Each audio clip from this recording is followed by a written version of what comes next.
जय भीम जय शिवराय. नाशिक झालं, आता राजस्थानचं अरवली पर्वत. हो, जे दिल्लीपासून गुजरातपर्यंत 670 किलोमीटर इतपत आहे. आणि यांचं असं म्हणणं आहे, जे 90 मीटरच्या खालचे जे असतील ना डोंगर, ते त्यांना डोंगर मानणार नाही. आपण मानू, ते त्यांना डोंगर मानणार नाही.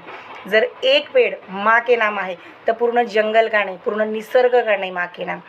हा प्रश्न आपल्याला सर्वात पहिले पडतो. आणि यांना ना निसर्ग आवडतो, पण हा यांच्यापुरता आवडतो. म्हणजे ना यांचे फार्म हाऊस कुठे असतात? निसर्गरम्य ठिकाणी. मग सर्वसामान्य माणसांचं काय? सर्वसामान्य माणसांनी श्वास घ्यायचा कसा?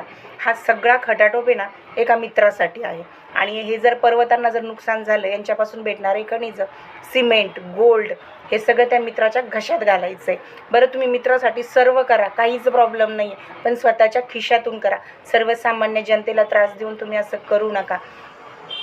आणि जर तुम्ही भूगोल वाचला नसेल, तर नक्कीच तुम्ही भूगोल वाचा.